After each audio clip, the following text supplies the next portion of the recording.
a week we may come and say something to you. That's all. Here, every step you bring God down. So, Tvameva pratyaksham tvameva pratyaksham brahma vadishyami Rutam vadishyami. Not only pratyaksham brahma, you are Rutam. Rutam means order, the cosmic order. Without that Vayu, cosmic order is not possible. Cosmic? Order. Ruta means order, harmony and order, which exists in the cosmos. Ruta. Ruta is a key concept in the Veda. Veda talks about a lot about Ruta. In English also is a Ruta, the cosmic order. There's a certain order. Isn't your body function orderly way because of the breath inside? If you stop breathing, what will happen? What happened to the body? It falls down, disintegrate, dissipate. So Vayu is the one who organizes the whole world. He is a cosmic organizer. So Rutam vadishyami, Satyam vadishyami. Satya is the absolute truth. You are the ultimate truth. You are the order in the universe. Satyam vadishyami. Vadishyami means I announce, I say. Then Tat Vaktan Mamavadu. Let this Vayu, God, wind God, Avadu, protect me. Avadu means protect. Let this God protect me.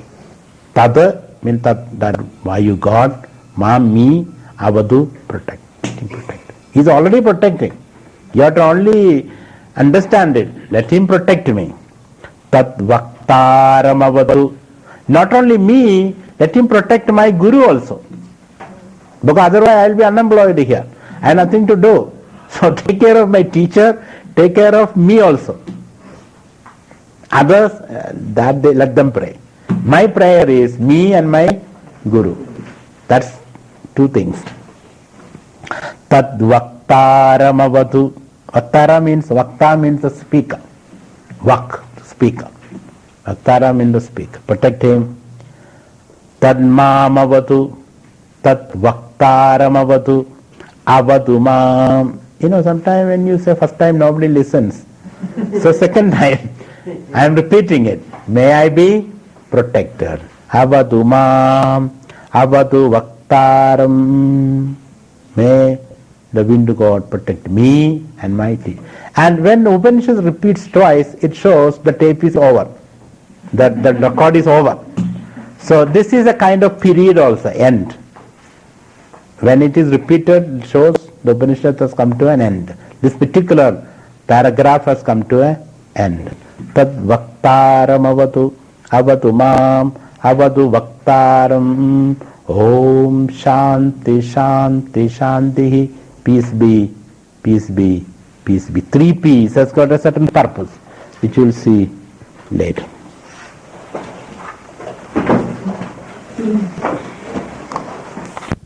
Sevayo Tvameva pratyaksham brahmasi Tvameva pratyaksham vadishyami Rutam vadishyami Satyam vadishyami Tanmamavadu Tat Vaktaram Avadu Avadu Mam Avadu Vaktaram. Om Shanti Shanti Shanti. So you get an idea about the Vedic universe from this prayer. Here are the gods whom they worshipped: Mitra, Varuna, Aryama, Indra, Brahaspati, Vishnu, Vayu. These are the gods they worshipped, and these are the ideals they pursued: Rudam and Sakti. Rita is the harmony that exists in the universe, and that word is replaced by Dharma. Later, instead of Ruda, they started using the word Dharma, the harmony. We all are one harmonious whole. We are not isolated individuals. We are parts of each other. That's the meaning of holistic vision. It's all one whole, like our own body.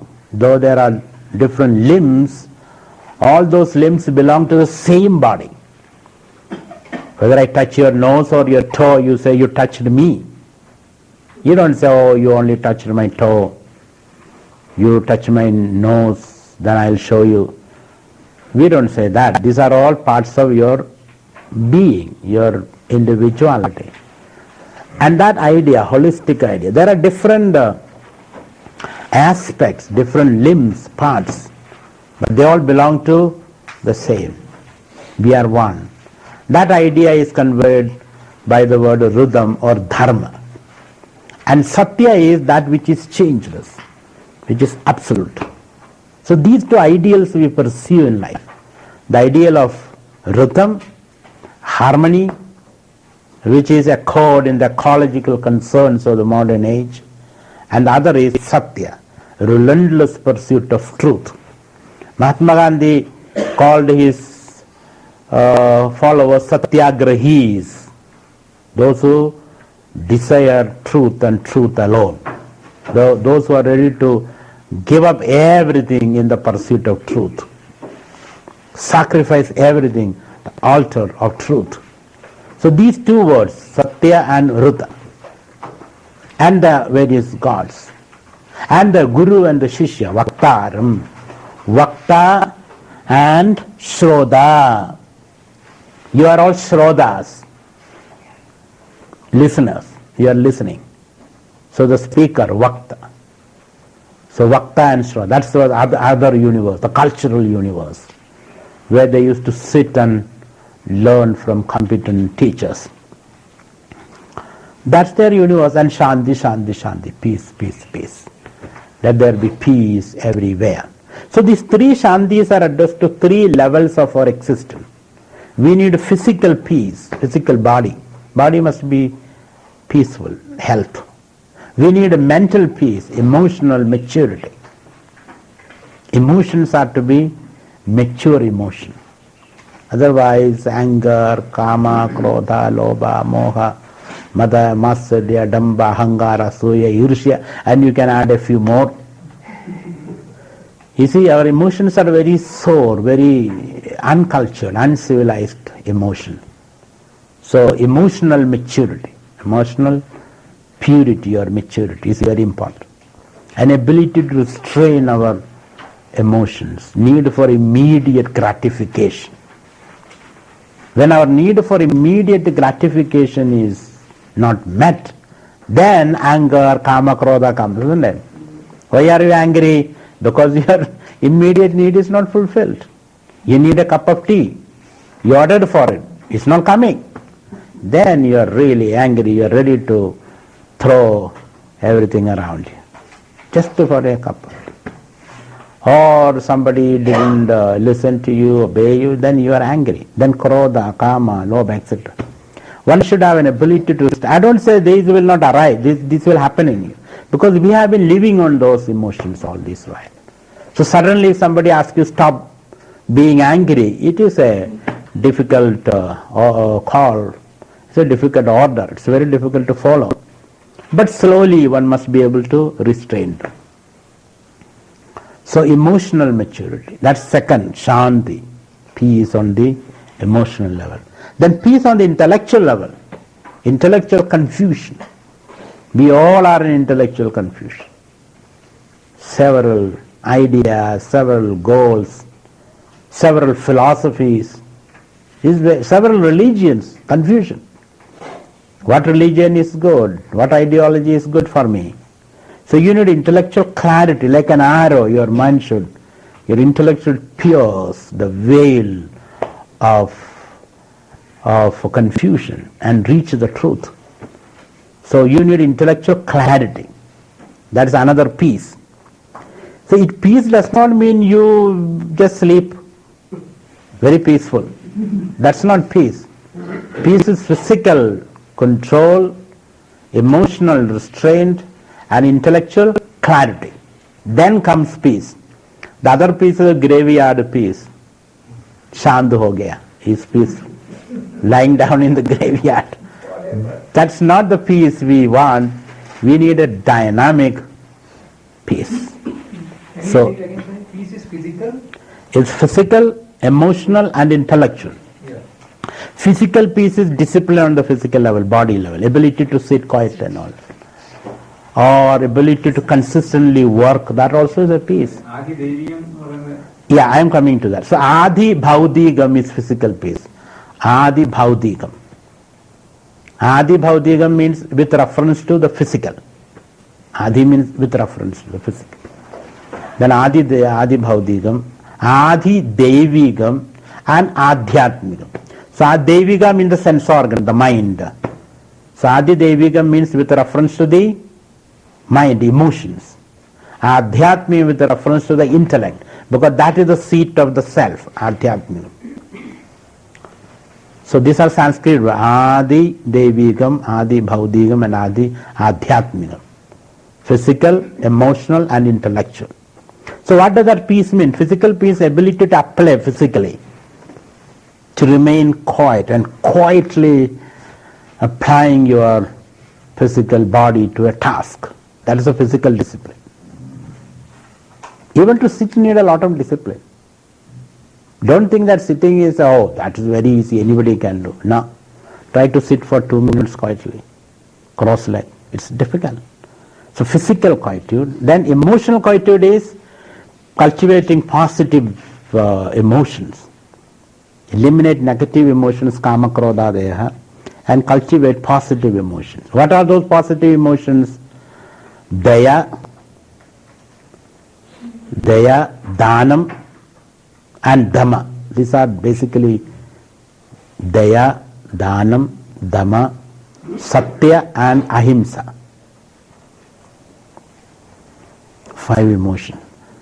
Satya, Ahimsa. Satya means truthfulness. Ahimsa is respect for the dissimilar, the other. That's Ahimsa. You respect the other's personhood, individuality.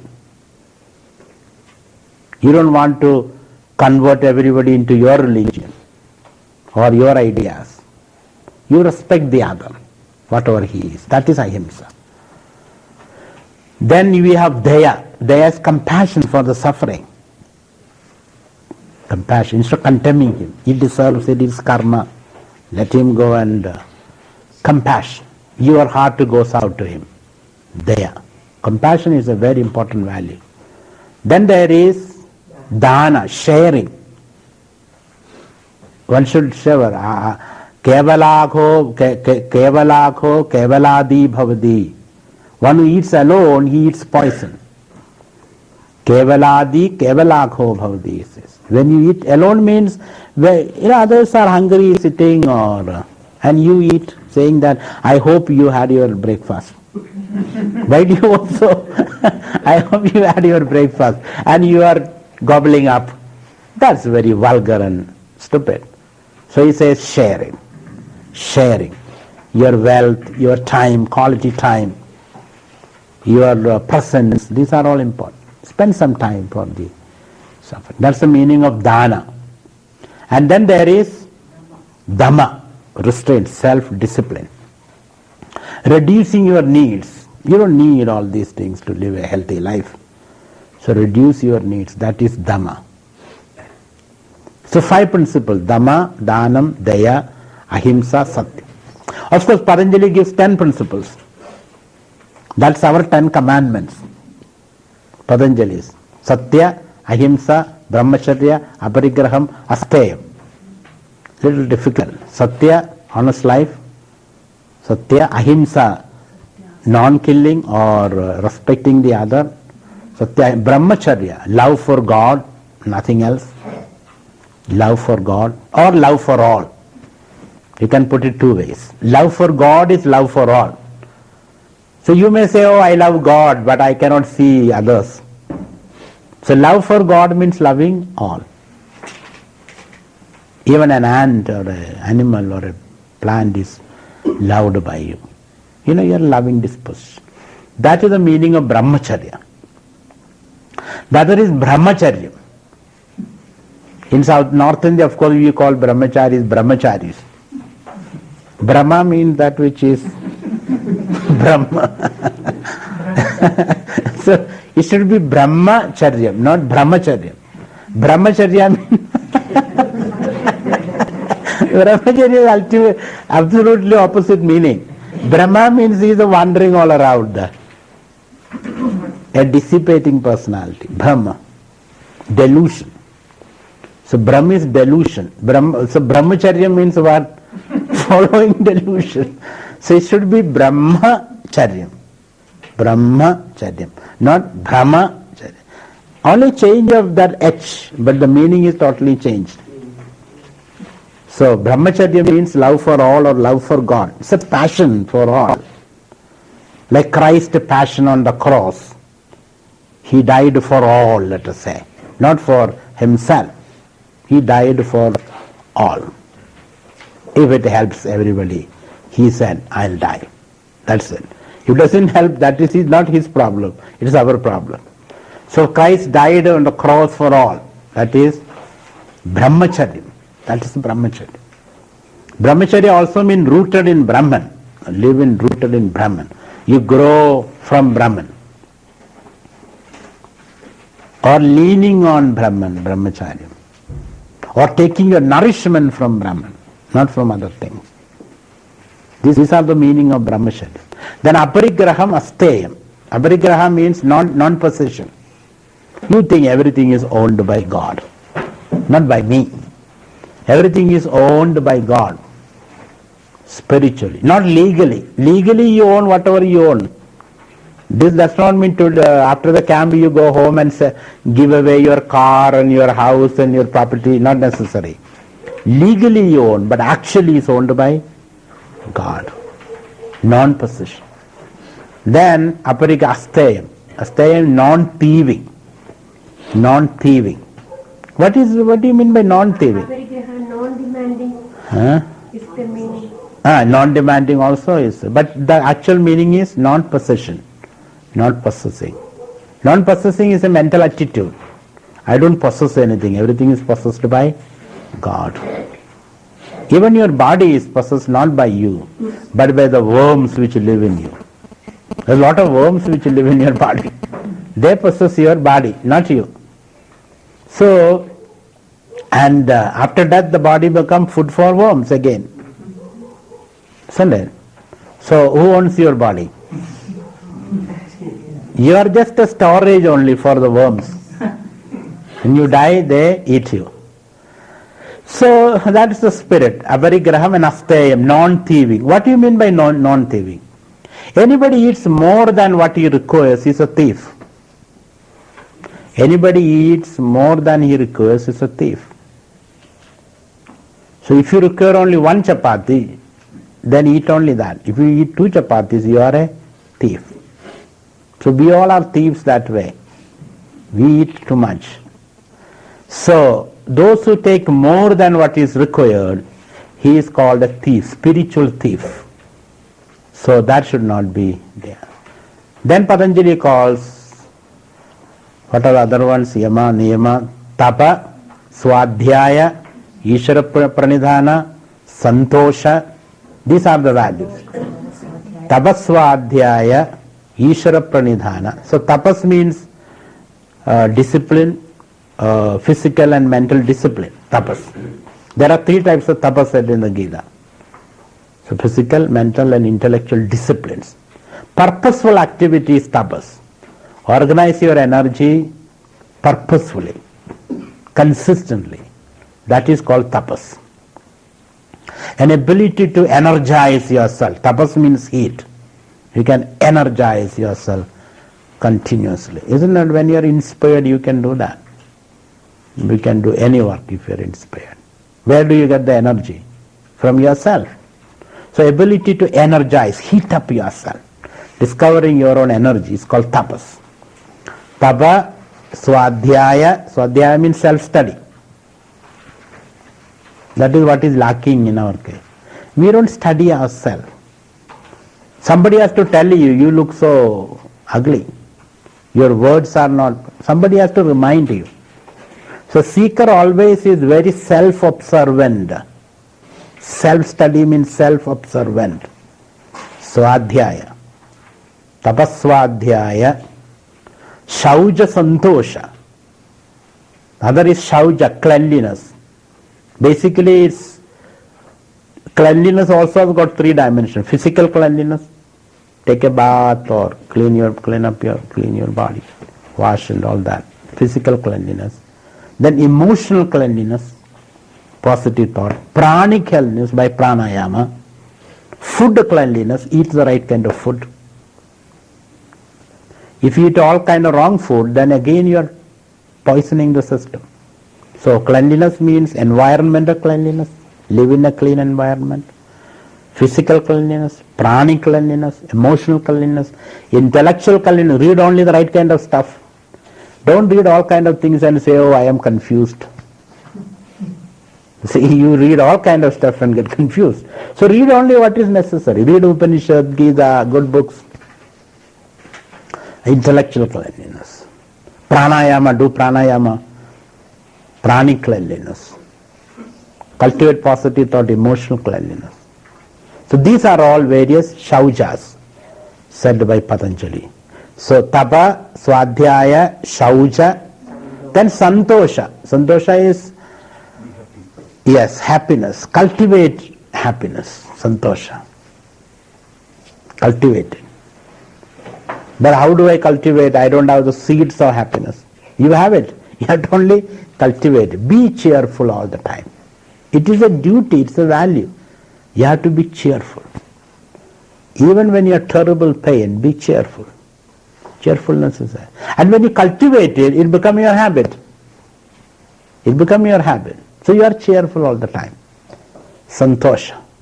Then, so tapa, swadhyaya, shauja, santosha, ishvara pranidhana. Surrender everything to God. Say that God is great. I do my best and leave the rest to God. That's the idea of ishvara pranidhana. Surrender to God. So these are the 10 values of Patanjali. If you study Gita, there are plenty. Why 10? Why not more? Plenty are there. Here itself you find a lot of values in this Upanishad. For this valueless world, you have plenty of values here. So, Shanti means peace on these 3 levels. Another way of looking at Shanti is peace within, peace without, and peace in the heavens. You need peace, all 3 kinds of peace. Inner peace, outside peace, peace in the heavens.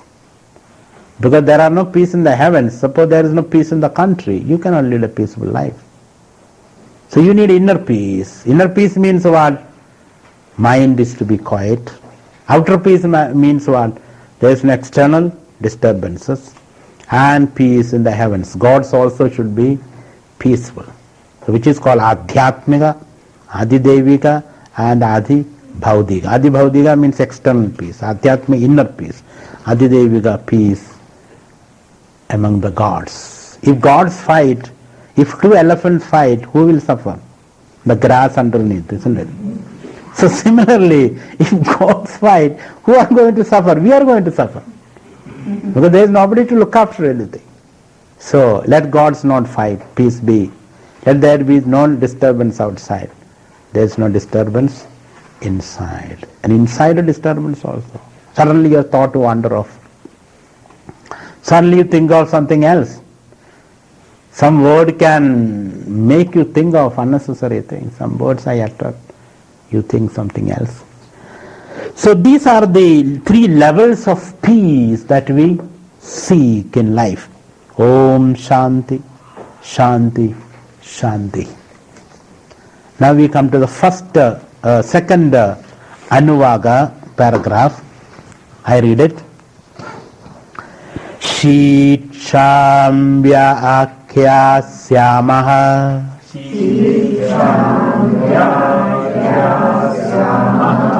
Varnaswaraha Matra Balam सामसन्तानः इत्युक्तशीर्षाध्यायः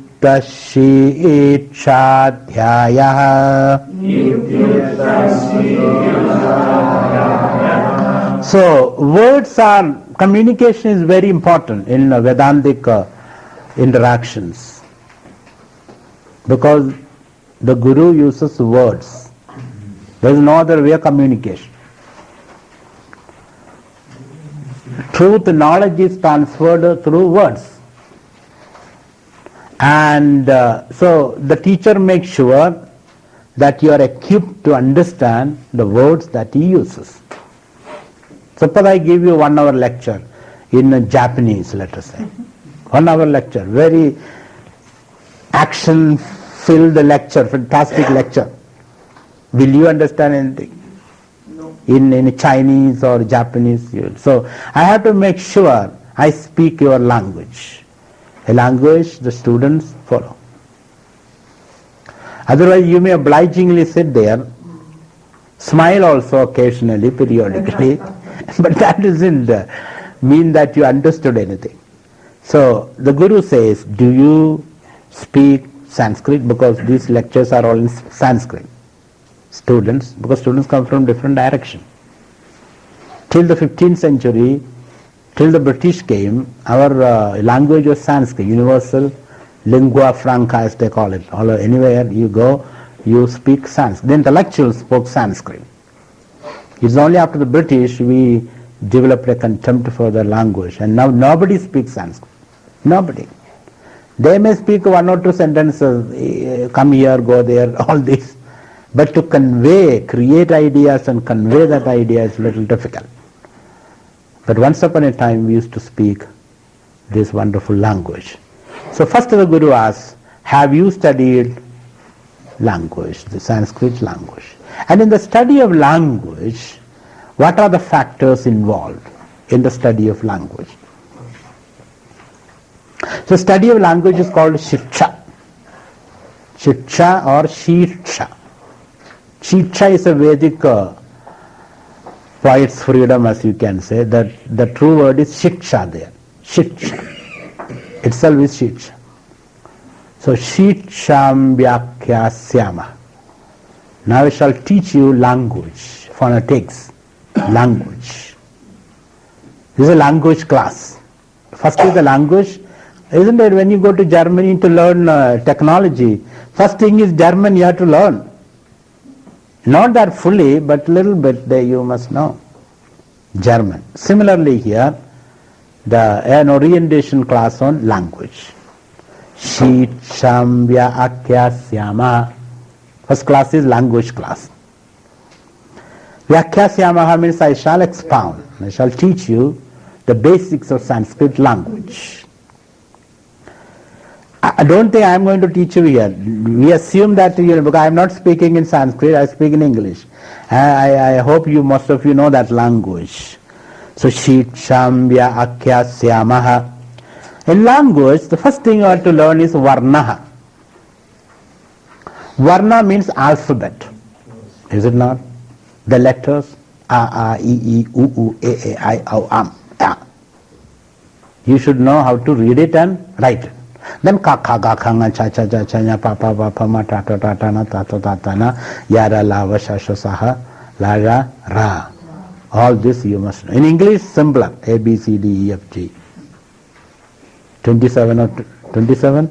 27 alphabet. 27 syllables in the alphabet. So therefore, this is the first teaching. The teacher makes sure you can read and write. Varna, alphabet. Because Sanskrit is phonetic, so letters are very, very important. Because you read as you write, exactly as you write. Unlike French or English. They write something and read something else. God alone knows whether they write and read the same.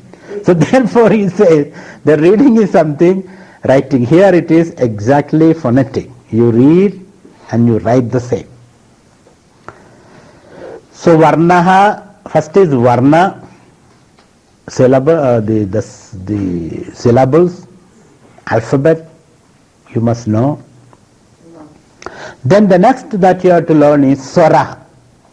Swara means the pitch in which you have to articulate the syllables. There are certain pitches, basically three pitches: high pitch, medium pitch and low pitch. So in some of the Sanskrit texts you find high pitch is indicated by a vertical line on top of the syllable. Low pitch is indicated by a horizontal line at the bottom of the syllable. And the medium pitch, there is no sign for that.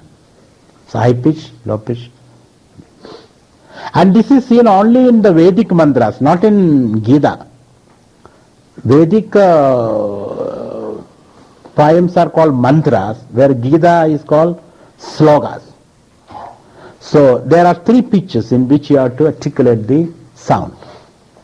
So varna, swara, which are those pitches?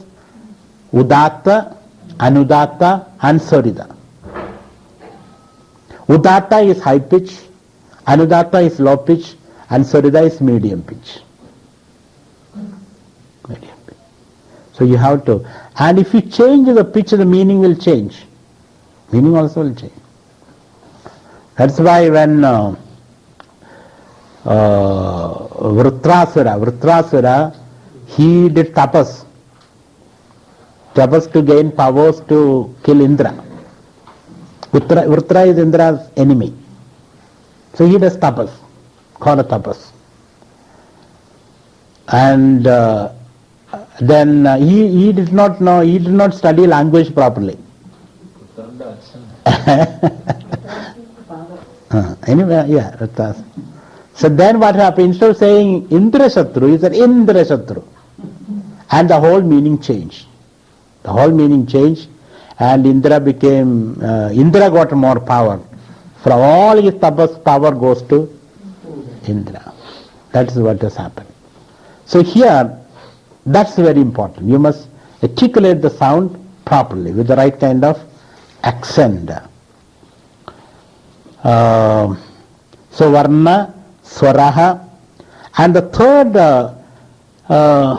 is matra. So each syllable has to be chanted in different pitches, and each syllable can be expressed in three matras. Matra means duration. What are the matras? Hrasva, Dirgha and Pluda. Hrasva is A.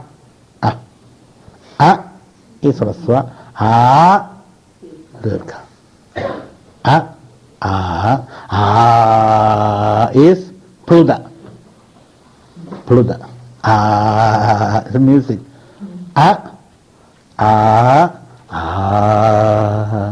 In the railway station you must have seen that. Cha.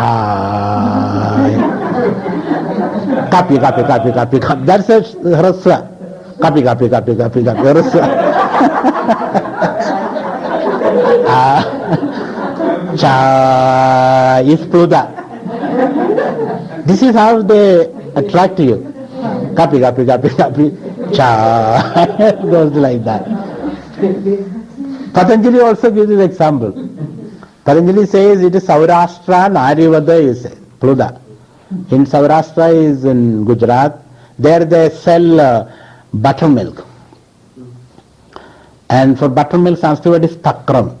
So they carry this buttermilk and say takram. Then some people will hear it. So Pluda. So the same A can be said A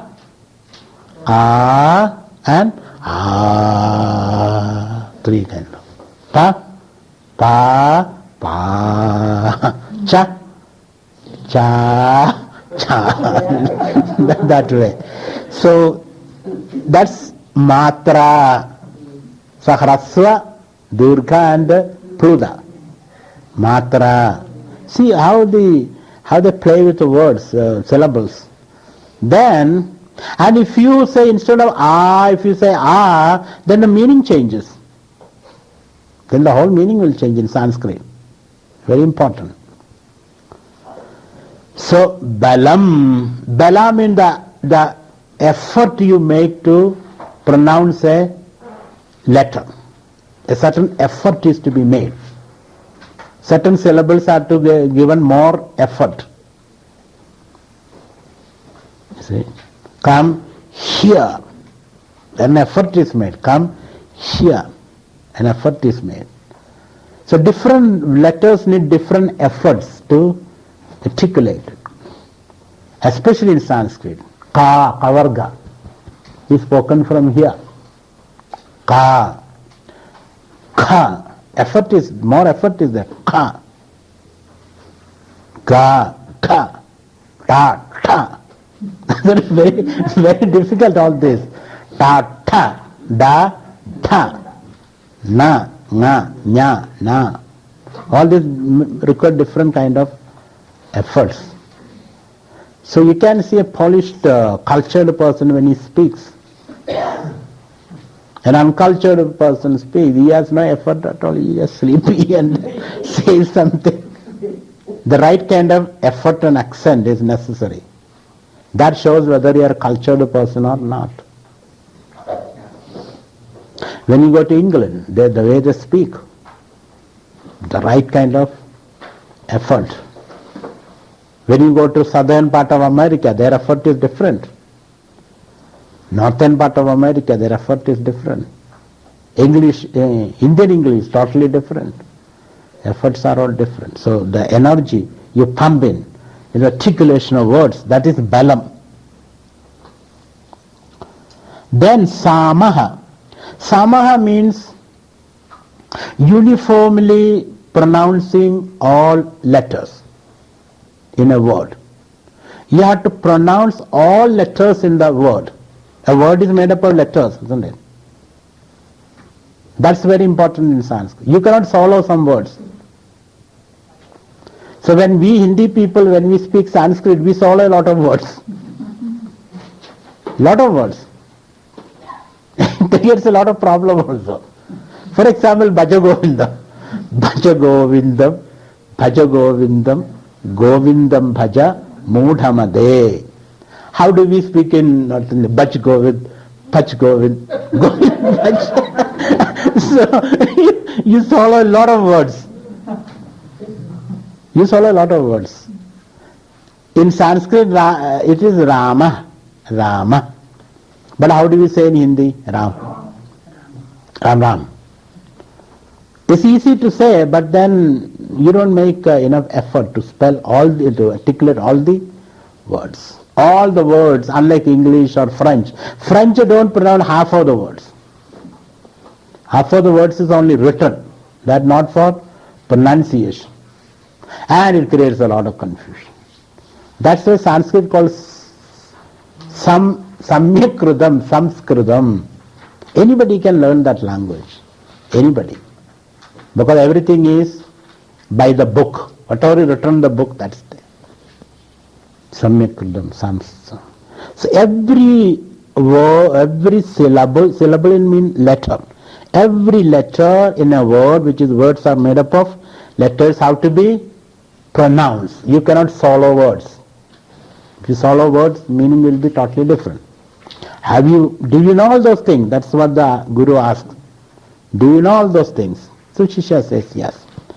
Then Santanaha. Santana means the syntax. The ordering of words in a sentence is very important. The ordering of words in a sentence. Comma, semicolon, colon, period. These are all very important. If you change a comma, the word sentence gives different meaning. Isn't it? So, hang him, not kill. Hang him, huh? Hang him, not leave him. Yeah. Hang him, not leave him. Hang him, not leave him. Not leave him. So, hang him, comma, not leave him. Now you can change it. Hang him, not leave him. Meaning changes. Hang him, not leave him means kill him. It's a judgment. But when the typist typed it, hang him, not, comma, after all is a government employee. He doesn't care. hang him, not leave him. So what is the ill effect? Leave him, don't hang him. It makes a lot of difference. So how you write syntactical ordering of words is very, very important. If you don't know, of course Sanskrit doesn't have much of that problem, unlike other language, because Sanskrit is well done. Even if you change a word a little, the meaning will not change much, but it is very important that you order the word properly. That is called santana, syntactical ordering. These are the things you have to learn in a language, especially in Sanskrit, which is the language of communication here. So, sama santanaha ityukta shi'itshadhyayaha idi thus uktaha taught. Thus I have taught you shi'itshadhyayam. The class on, the teaching on language is over, he says. These are things you have to learn. If you don't know, tutorial classes are there, go learn and come back. This is the ultimate class. Here we don't waste our time on language and grammar. Tutorial classes are there. You can go to the valleys and learn, then come to the mountains. Go and learn there. So he says, classes on language is over. The idea is that you are expected to know the language. Otherwise, Vedanta or higher learning is not. Higher learning is all through the language, words. It is through words that we communicate. It's not by a touch or a look or anything. Communication can be through three methods. The Guru can give you a touch and spiritual to you. What they call give a touch. Some Gurus do that. They give you a touch with on your forehead or somewhere and you feel some good, oh, Kundalini Jagaran ho gaya. My Kundalini has woken up, awakened. These are all gimmicks. By a touch, very little can be done. Of course, Ramakrishna touched Vivekananda's chest with his toe and Vivekananda got realization. But Vivekananda was such a evolved soul. It's very easy. That same technique will not work on you. Understand? So therefore, though we are ready to, there one Baba somewhere in North India, he will give you a kick with the toe. When you go there, he is sitting on a platform on some tree branch. So when you go there, your head will be almost at par with his foot. When you go there, he will give you a kick on your head. You get the kick and come back. That's all. You went to him because you are kicked around by everybody. There also you get a kick and then you come back. So it's not that simple. It's simple, but not this way. So some Guru touch and give you a sense of realization. Some Gurus look. Bhavad Itchana Kshanagadehe Patri Gruda Svikrita. Shankarayani Vivekachanamani says, Bhavad Itchana Kshanagadehe. Give me a kind look, O Guru. That's what the Shishya says. I don't need anything else. What I need is a glance, a kind, compassionate glance from you. Because nobody is capable of doing it. Everybody is looking at me suspiciously. Understand? Why he has come here? What is his motive? So therefore, nobody has the leisure and the inner freedom and magnanimity to look at me kindly, to take me as I am. Doesn't want anything to change. A person who can love me as I am, look at me as I am, compassionately. So, such a Guru I want. So he says, give me bhavad itchana kshanagadehe patri grada svigrada. A kind, compassionate look is enough. Or a teaching words. The teaching is more lasting. Patri gradaha svigradaha. Those who are really blessed, those who have been accepted by you for your kind glances. Only accepted, not yet glanced me. You have given me the permission and I am waiting for your glance. Even standing in the line for Guru's glance itself is a blessing. So there are three methods we find. Words, and words can be again two ways. These are all Diksha methods. What is Diksha? Initiating a person into a program of sadhana, spiritual discipline. One is look, one is touch, third is by words. And words are of two types. A mantra Diksha, you can be given a mantra and ask it, and you keep on chanting it. A mantra Diksha for continuous chanting. Om Namah Shivaya, Om Namah Shivaya, Om Namah Shivaya, Om Namah Shivaya, loudly, whispers, mentally, etc. Om Namah Shivaya. So most of the gurus, they end up with giving a mantra. They give a mantra and go and hang yourself, they say. Go and chant the mantra for the rest of your life. So one is mantra. And there are various types of mantras, monosyllabic mantras, sentences, big several lines mantras, various kind of mantras are there. And there can be Mahavakya Upadesha also. Mahavakya Upadesha. They also are words, but not like mantra. Mahavakya Upadesha. Mahavakya is a advice where you have to reflect. A sentence, Vakya, which has to be reflected upon, not chanted, not repeated. So mantra for repetition, mantra for reflection. For example, Tattvamasi is a mantra for reflection. Tattvamasi. Tattvamasi means what? You are that. It is not for simply chanting Tattvamasi, Tattvamasi, Tattvamasi, Tattvamasi, Tattvamasi. It's not for chanting like that. Whereas Om Namah Shivaya, Om Namah Shivaya, you can chant. Tattvamasi is for quiet reflection.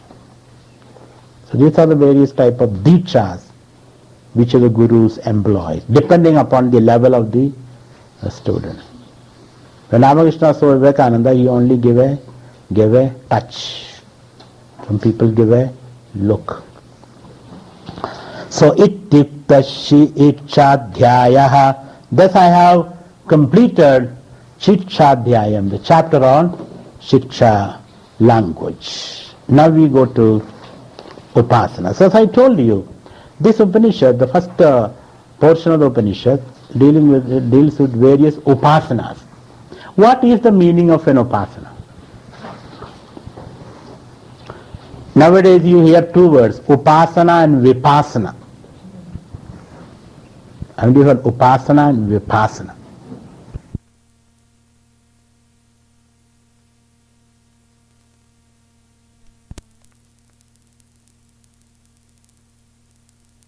Chosen theme, that is Upasana, practice of concentration.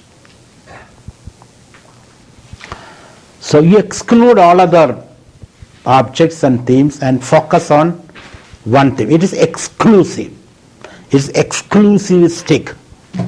Upasana is exclusive. For example, Ganapati Upasana.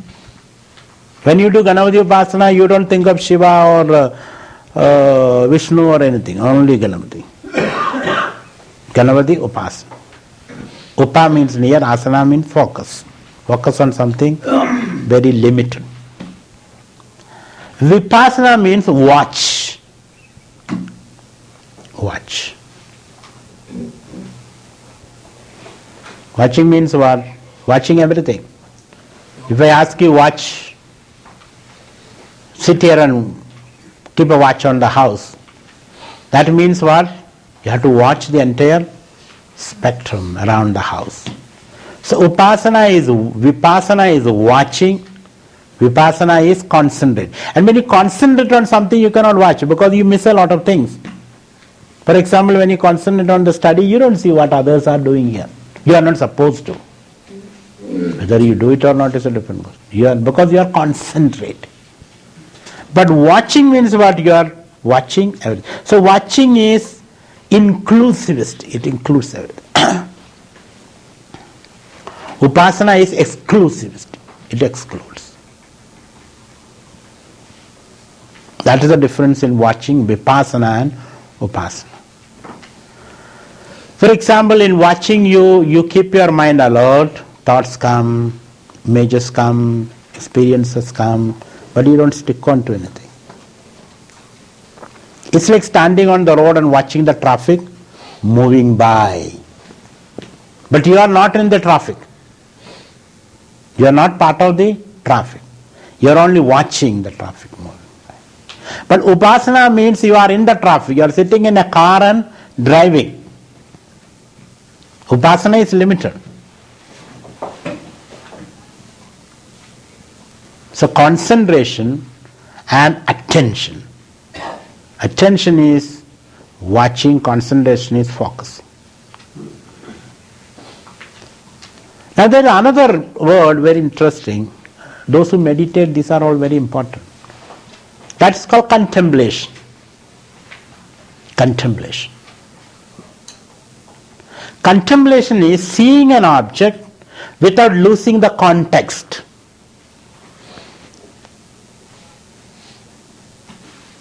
Seeing an object without losing the context. For example, though you are studying, you are focused on your study, you are also aware of the environment here. You also are aware of the environment. You are also aware of when the class is over, then what you have to do. Everything is at the back of your mind. Or when you see a flower, you are also aware of the bush on which the flower manifests, the environment, the breeze, the sunlight. So I would call it contextual watching, which is contemplation, which is more integrative. In Upasana, you are only focusing on one thing, forgetting everything else. In a contemplation, what you concentrate, but you are not forgetting the environment. For example, driving. In driving, you require a lot of concentration. But at the same time, you are aware of everything. Some other car comes this side, somebody is jumping this side, there is a pothole, there is a manhole, there is a bullock cart. Is it not? Even inside the car you are aware of several things. Not only on the steering wheel. All other aspects of driving is taken care of, which is called contemplation. And the upasana you find here is more contemplative nature. Not simply focusing on something. Focusing with the awareness of the context, the situation. And these upasanas are meant for two things. First, to purify the mind. To purify the mind. And mind becomes pure when you are able to integrate things. The more you integrate, the more pure is the mind. The more you can accommodate. The more you see relationships, connections. The more connections you see, the purer is the mind. How do I purify the mind? Some people say drink some water, mind will be pure. Add some soap also in it, so it will be pure. It won't become pure. What is the impurity of the mind? Impurity is reaction. What is reaction? Intolerance. You just cannot tolerate the other. The way he sits, the way he eats, the way he plug into your nose, these are all very difficult things for you. So reaction is intolerance. Intolerance is lack of accommodation. Why lack of accommodation? Because you don't see his place. You don't know why he is there, how he is related with you. For example, your own child, baby, it fills food through the mouth and then dirties your bed and urinates and this, wakes up in the... You are very tolerant, isn't it? Because you know he is part of you. But another child does that. You have no tolerance. So with reference to your child, you are very pure. Your intentions are very good. So purity of mind means ability to accommodate. See the connections which exist in the world. That's the meaning of purity. And when you can do that, mind becomes purer and purer. And with that pure mind, we must concentrate. We must command concentration. If you don't have a pure mind, you cannot command concentration. Mind is always distracted.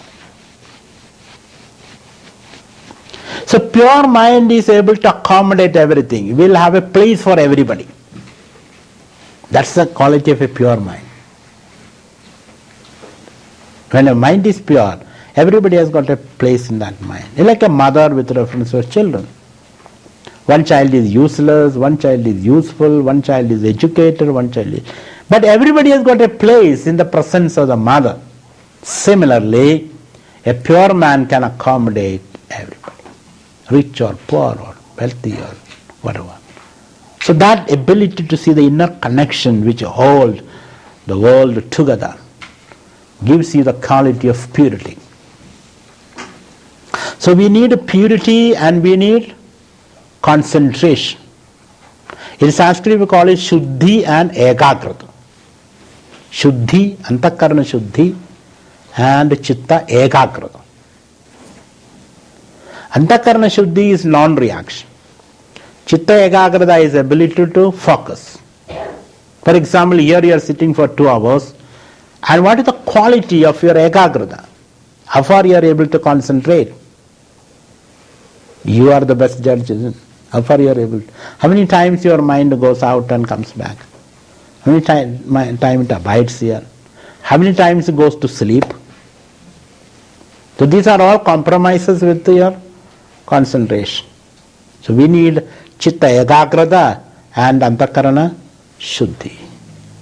For that, we employ these Upasana methods.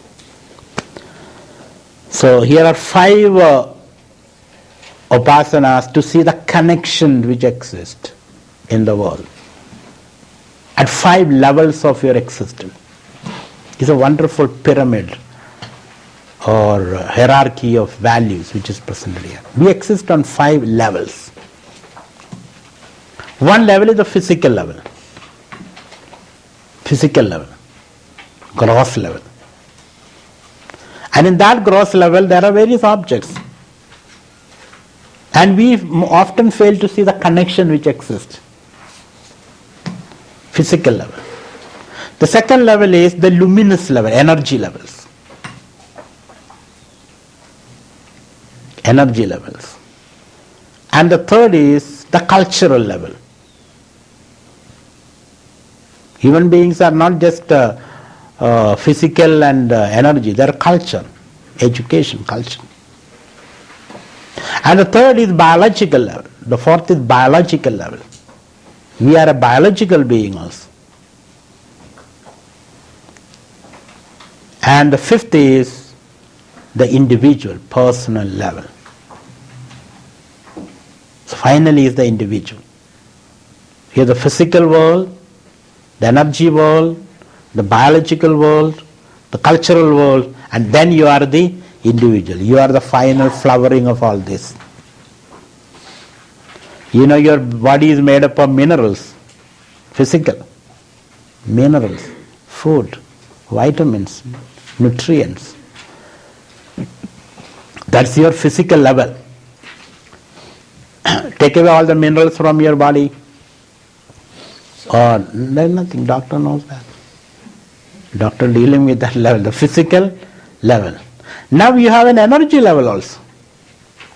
You may eat a very good food, but sometimes only say, my energies are low today. You said no moon day our energy go low. Today I don't feel to study, today I get angry with everybody. Sometimes it happens. Energy levels are low. On that level these gods influence you. No moon, no energy, full moon, full of energy. Some people talk a lot on full moon day. Not because they are mad, but they had a lot of energy. And when it is too hot, you speak more. In Tamil Nadu, people speak endlessly because continuously every time it's hot there. You go to south here, people don't speak much. I mean north. When you go to Sweden, people don't speak at all. Because very little energy they want to save all their energy, very little speak. They open the mouth, all the energy will be lost. Heat, so more heat, more. In Tamil Nadu, they never close the mouth. So continuous 5 hours, 8 hours they can speak. Still not over. Because it is a yoga in Patanjali, it's a yoga. Have you seen a dog when it is very tired and hot? It puts out its tongue and opens the mouth, puts out its tongue and cools itself inside. So when it is very hot, you have to speak more to cool yourself. Understand? It's a way of cooling the system. When it is very cold, you have to close your mouth and conserve the heat. Anyway, so that's your energy level. Now you have a biological level. You are not just energy and physical material, minerals. You also have a biology. You have a biological structure. It's a totally different dimension of existence. What is the quality of biological structure? It can receive and respond. It can propagate. It can reproduce. A stone cannot do that. Stone has got energy and physicality, but it cannot do all those things. So we have got a biological dimension. Then we have a cultural dimension. The culture. Culture is a different dimension altogether. That is what distinguishes a cow from a human being. A cow has no culture, that's what we say at least. We have to consult a cow also, what is their idea about it. But I have yet to see a cow, two cows sitting together and discussing philosophy. See, that is the criteria for culture. Cows have no culture. Of course, ants have a culture. Bees have a culture. Wild animals have their own cultures. Elephants have culture. In South Africa, they wanted to, the number of elephants increase. They didn't know how to control these young elephants. It's very difficult. You know what they did? They imported some old elephants from India and Malaysia, the old elephants. And they let this old elephant loose. They control all the young elephants itself. Because they have a language of their own to communicate. So there also old elephants are very important. They keep the control, tap on things, the control. So he says all the elephants are cultural level. And as a result of all this, here the final product, the final flowering, the individual, you and I. That is the highest dimension. The individual, self-conscious individual. He is the finest and the highest in the evolution, a self-conscious, free individual who is a responsible individual. That's the final. So, and in all these levels, we find various combinations of factors. Various factors are involved, and they are all influencing each other. So they are combinations of things. The individual, cultural, biological, they are combinations of things. Various factors. They are all influencing each other. So let us see, you are the top of the pyramid. Have you seen a pyramid with a big base and it tapers off into a point? So you are a point of the pyramid as an individual. But you are based on various other structures. You are on the top of the hierarchy. As an individual, you connect to the whole cosmos. That's the idea being said here. You are not an isolated individual. You are on the top of the pyramid. Let's see that now. And for this we need an upasana. An upasana to see your connectivity. Let's read this. Sahanau yashaha Sahanau brahma varchasam अथातस्सगुंहिताया उपनिषदं व्याख्यास्यामः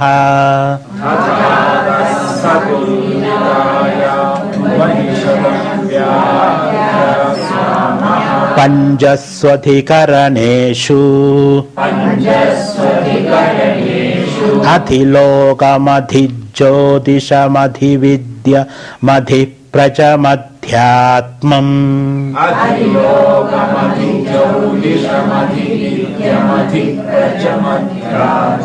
तामहासगुंहिता इत्याचक्षते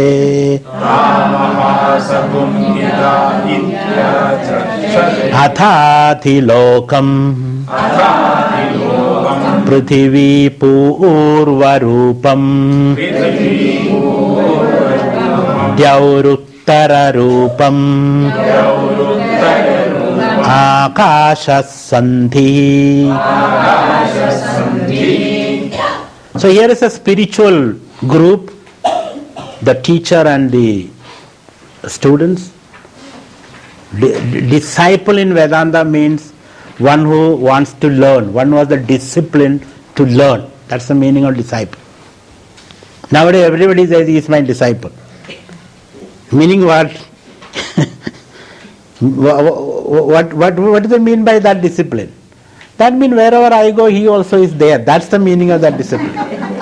That's not discipline. Discipline is one who has the ability and the willingness to study. Study which brings you to the teacher. If you have not decided to study, don't go to the teacher. He will be a big bore for you. So he says, so teacher and the student sit together and then make these statements. What do they say? Sahanau yashaha. So saha, together. Now we yashaha, gain fame. Yasha means fame.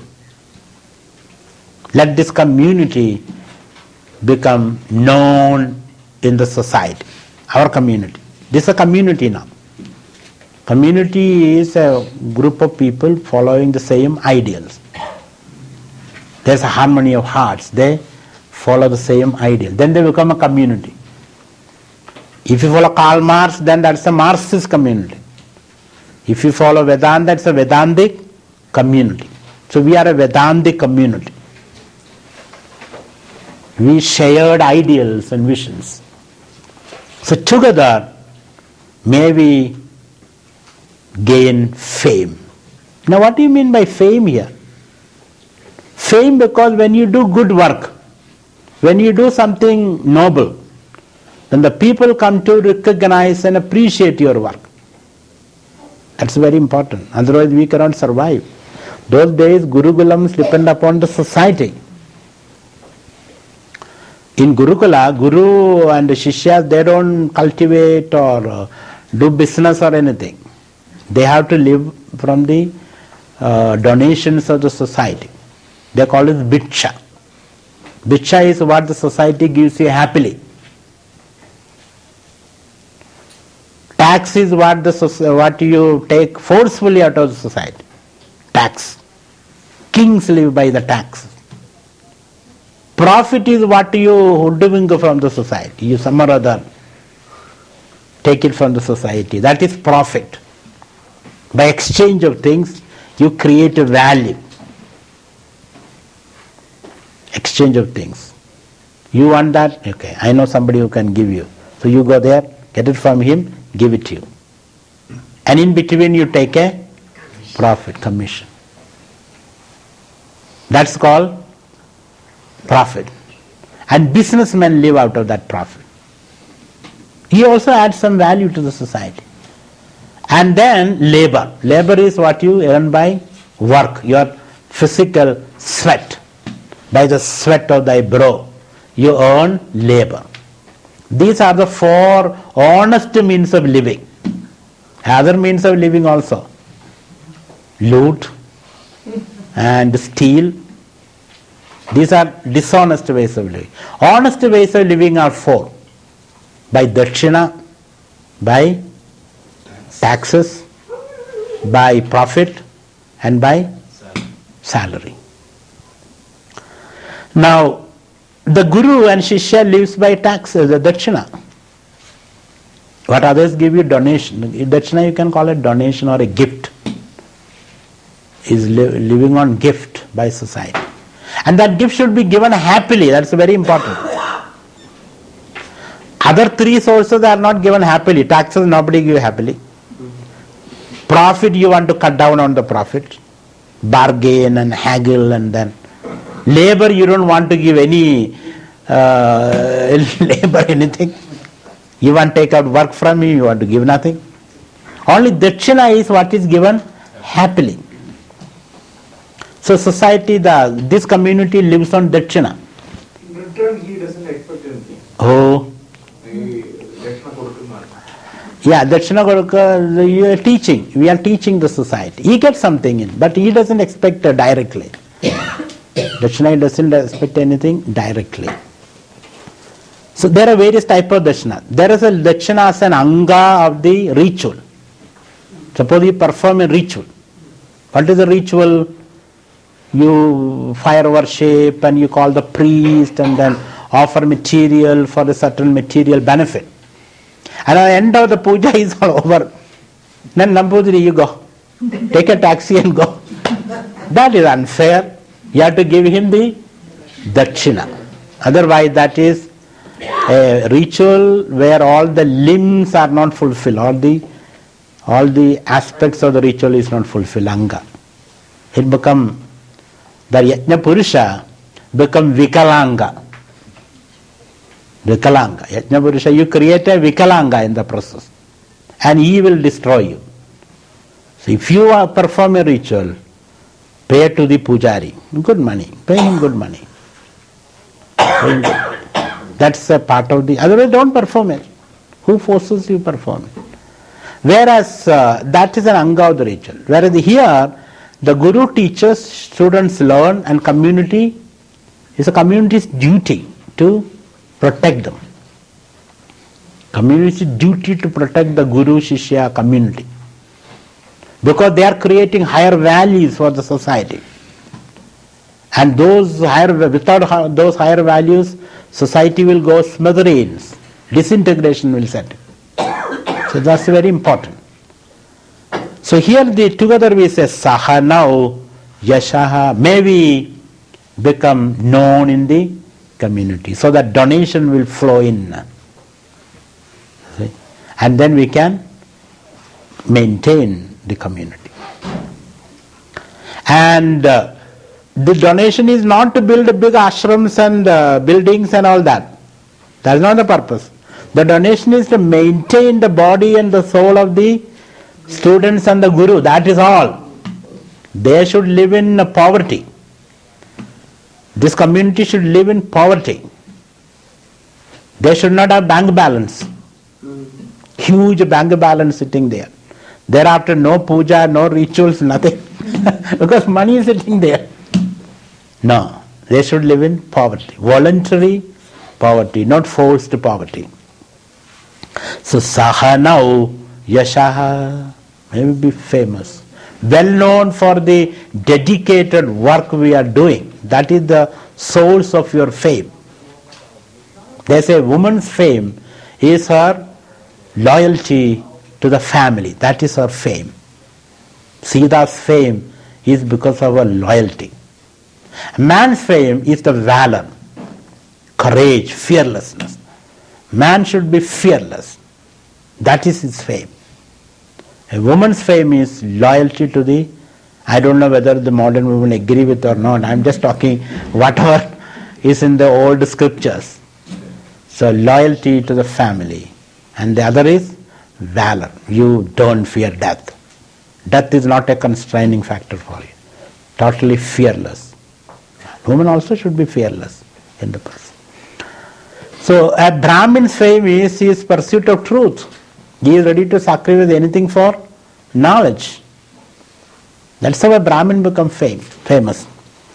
Is that fame not good? It's a measure of the quality of life you are leading. So saha now, yashaha. So this fame that you earn by your dedicated, committed service to the pursuit of knowledge and to the society. That's it. Service to society and the pursuit of knowledge. May we become known in the community. Then gods will come to your place. All the gods will come and listen. Everybody will come. The whole universe will listen to you. Sahanau yashaha, glory. Sahanau brahma varchasam. Together, saha means together. Now we as gain brahma varchas. Brahma varchas means the spiritual power. Brahma varchas is spiritual power, spiritual brilliance. Varchas means brilliance. Brahma is spiritual. You see, if you see a person, you can tell him, oh, don't we say, there's a tejas on his face. Don't we say that? There's a tejas on his face. You yourself, when you meditate for half an hour and look into the mirror, half an hour meditation, not bad. There is a tejas on your face. So how do you gain tejas? There is a hierarchy of brilliance. One is gained by virya, self-control, virya lab.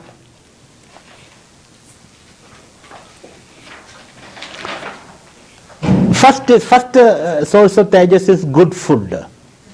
If you eat well-fed person, you look at a well-fed person, a city boy and a village boy. City boy, there is a certain shine on his face. I mean, if he is leading a good life, of course. So by eating good sattvic food, you create a tejas. That is anna rasa tejas. Tejas born of anna rasa. Sattvic food creates tejas. If you use all kind of rajasic and tamasic food, there will be no tejas on the face. What is tamasic food? You know what is tamasic. Old and overcooked and all that tamasic. Rajasic food. Meat and drinks and all that. So sattvic, nourishing food gives you certain tejas. That's a rasa, anna rasa. Then from the anna rasa comes blood. Because then your blood is red and good chubby face and good looking face from the food. And from the anna rasa comes blood. From blood comes virya. Virya. And if you can preserve that virya, virya is preserved either by brahmacharya or loyalty to your wife. Husband loyalty to the wife helps him preserve the virya. Or brahmacharya.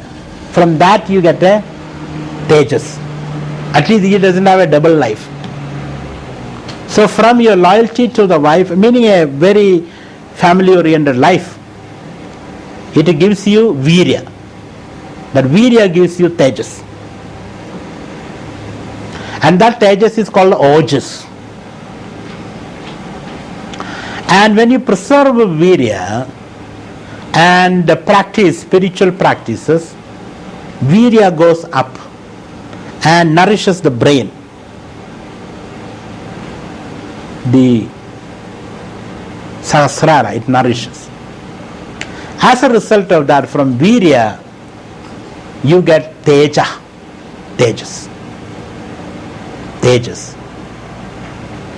And when the teja nourishes the brain and the brain unfolds, the sahasrara unfolds, then you get brahma varchas. That is the last brilliance you get, brahma varchas. So sattvic food, good blood, virya. From virya, when you conserve the virya and wake it up, let it go up. As the virya goes up, it becomes teja. Meaning urdhva become teja. Urdhva. So you can see that well-fed person and a disciplined person, his face. Mahatma Gandhi and Pilu Modi, let us say. I don't know whether you know. Mahatma Gandhi, his tejas. Pilum body because he eats good food and all that. His tejas, there's a lot of difference. Mahatma Gandhi doesn't eat much, but his tejas is different. So when the rajas become urdhva, and then it starts nourishing your sahasrara, your brain, then it becomes tejas already. When it goes up, it becomes tejas. When it nourishes and your brain unfold, it becomes Brahma Varchas. Brahma Varchas. And we are talking about a person of Brahma Varchas. Look at the level of perfection in our culture. Different levels of perfection. Tejas itself is fantastic. If you can gain the tejas, movement of your rajas, that itself is great. But when it nourishes the brain and becomes Brahma Varchas, there is a halo around it. It looks like a sunrise. If you come to an assembly, it comes like a sunrise. Like Krishna coming into Duryodhana's assembly. So Duryodhana instructed everybody, when Krishna comes, none of you should stand up. Because that is a normal form of receiving a dignitary. Stand up and give a clap. But Duryodhana insisted, none of you should do that. We have to humiliate. That's one way. So everybody said, okay, because Duryodhana is the Prime Minister. Next election tickets are with him. So they all said, oh yes, yes, yes, yes. But what happened when actually Krishna walked in his royal robes and the peacock feather and his glowing face, and when he walked in steady strides, everybody stood up. Nobody could stand. Then now Duryodhana cannot say anything in the presence of Krishna. So he just swallowed it up, and then when Krishna after his lecture goes, then Duryodhana came to the assembly and scolded everybody. Didn't I tell you not to stand up and all that? Nobody spoke because Prime Minister. Then one man, the very old man, because that was his last term, he's not fighting for the next election. He has no hope of getting a ticket also. Yeah. So he stood up and said, sir, may I submit something? Yeah. That it is not we stood up. We didn't stand. We have an idea standing up. When Krishna came, you were the first person to stand up, to shoot from your chair. And when you stand up, the leader of the assembly, are we supposed to sit down? So it is not, it is because of you we stood up. That pleased Duryodhana. I said, that's okay. That is fine. And then that's how you settle the issue. So he says, Brahma Varchas. Our youngsters should strive for gaining Brahma Varchas and the joy and the bliss that you get out of it. And the quality of your life. And nothing compared to the kind of life we are leading now today. So, Sahanau Brahma Varchasam Adhata Sakum Hidaya Upanishadam Vyakyasyamaha. So, how do we gain all this? For that, we will describe, expound the Upanishads, the Vidya. Upanishad means Vidya, knowledge, dealing with Athada Samhidaya Upanishadam. So the knowledge, the meditation, Upanishad can mean meditation, knowledge, Vidya, whatever knowledge. Dealing with Samhida Upanishad. Samhida means assemblage, combination. Samhida means a combination, a collection, an assemblage. So here you are not meditating on a object and on an object, but you are meditating on a collection of objects. Samhida means a collection. Various things put together. So generally Upasana means what? Tell me something I can meditate upon. Here he is given a collection of things. Meditate on all of them. Then my mind get distracted. No. Your mind get deepened. If you can see connection between 5 people, to that extent your mind is deepened, isn't it? So for deepening and widening, because the wider the mind is, the deeper it is. We are given Samhida Upanishad, meditation on collections, combinations. Samhita means collection. So the Guru says adha. Adha means thereafter.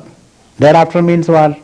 If these are your objective is to gain the fame born of Brahma virtues. Because you are spiritual. You are so glowing, people cannot miss you. You are so dedicated to society, people cannot miss you. You shine like a full moon in a starry night. That's your glory. How can people miss you then? So for that, what should I do? Gain Brahma virtues. For Brahma virtues, what should I do? Do this upasana. These methods, upasana technique. And upasana on what? Not one object, but a few objects together. That is very difficult. I never heard such an upasana. This is a new upasana you are teaching. Yes, this is a new kind of upasana. Now let us see what is that upasana. So atha thereafter, ataha therefore means since you want all this, Brahma virtues. And from Brahma virtues you need two things. Pure mind, purity and concentration. Then alone you will be able to lift your levels of energy.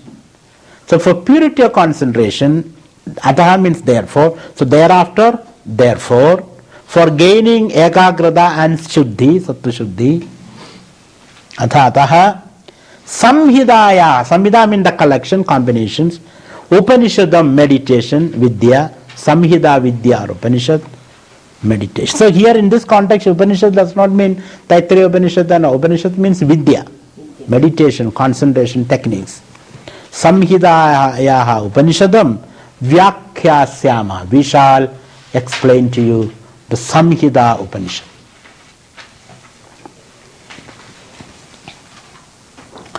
And this Samhida is the modern mathematics of sets. Isn't it? Sets and subsets.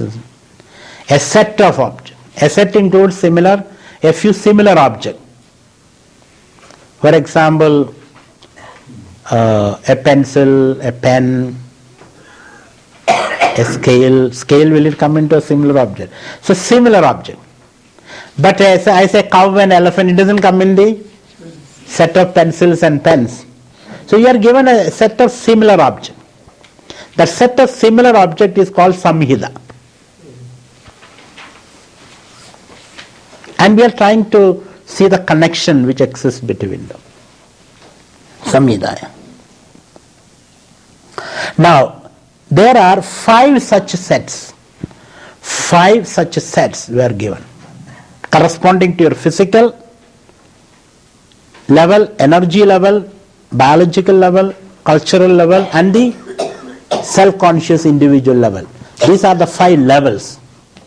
On each level, we are giving you sets of 5 objects to meditate and seeing their connection. I hope you understand that. It's a little complex phenomena. So, on each level there are 5 objects for your meditation. And hence it is said, Panjaswadhikaraneshu. Panjasu adhikaraneshu, it says. Meditation is... I am going to describe.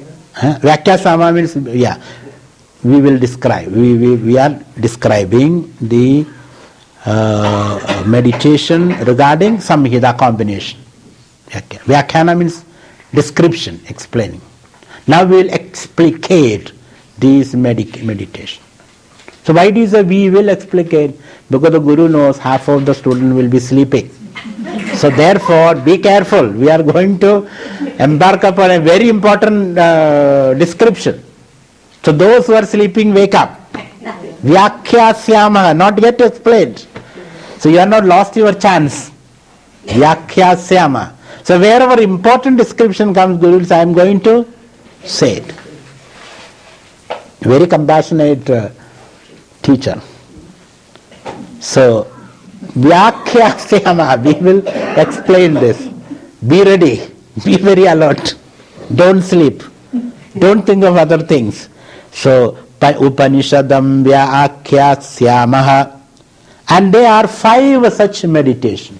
5 such sets of similar objects. Panja means 5, Panjasu Adhikarana means locus, sets. Locus or sets. So you are going to meditate upon 5 Adhikaranas. Adhikarana means object of meditation, locus of meditation. Adhikarana. Locus or set of objects of meditation. You can either let object or locus. Not locust, but locus. L-O-C-U-S. Locus. Not locust. Not locus. Nobody knows the cha. So no problem. So at the locus. Locus means object. You need some object to meditate. So I am giving you a 5-faced object. An object which is got 5 aspects, dimension. Or I can say set with the 5 objects. 5 sets, each of 5 elements. No. 5 sets. A set, 5 sets, and each set have elements, few objects. How many objects we are going to see? 3 maybe 4. So there are 5 objects in a set. Such 5 sets are being given. Panjasu Adhikaraneshu. So Panjasu Adhikaraneshu. Now, Professor, your doubt is right. I said 5-faced. It's not 5-faced. 5 objects or sets for meditation. And how many Each set contains maybe 3, maybe 4. Not necessarily 5. It may be 4. We are going to see that. 5 sets are there. How many objects are there in each set we are going to see? That is the next topic. 4. Maybe 4, maybe 3, let's see. Panjasu Adhikaraneshu. So Panjasu Adhikaraneshu. Now which are these 5 sets of objects? Here are they. Adhilogam, Adhijodisham, Adhividya, Madhiprajam, Adhyatmam.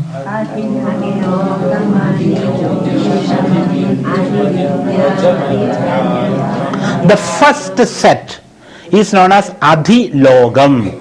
Adi means with reference to. It indicates the loga, the physical objects. Loga means physical, sensate object. Adhilogam. So meditation dealing with physical objects. That is the first locus of meditation. They are not talking about meditate on Brahma or anything. Meditate on ordinary things. Why not? Meditation on ordinary things. So for example, I ask you to meditate on the hills, the valleys, the trees, the breeze, the wind that is lashing against and the lakes. Can you meditate? Everything you bring into your awareness and integrate them in your awareness. That's a meditation. That's a meditation. They are wonderful things. You can add a few more things if you want. So similarly here, meditation on the physical object. That is the first adhikarana, first object of meditation. For example, if I tell you meditate upon this Hanuman, that Hanuman become the adhikarana, the locus. Locus means the substratum on which you meditate. Similarly, here we are getting some objects for meditation. So first is Adhilog. I will be asking all these questions, or our leaders will ask you which are those Adhikaranas. So first is Adhiloga Adhikarana. Adhilogam is an Adhikarana, locus for meditation. Adhiloga means what? Physical objects. And the second is Adhijodisham. Adhijodish. Jodish means luminous objects. Energy objects. Luminous. Shining objects. Jodis. Adhilogam. Adhijodis. Adhijodisham. Jodish means luminous object. That is why Jodish. Jodish, astrology. Dealing with luminous objects and their movement, their placement, their relations with you, how they influence you, etc. Jyotish. Sadi Jyotish. Adhilogam, Adi Jyotisham. Then Adhividyam, Vidya. Vidya upas. Adhividya become an object of meditation. Dealing with cultural objects.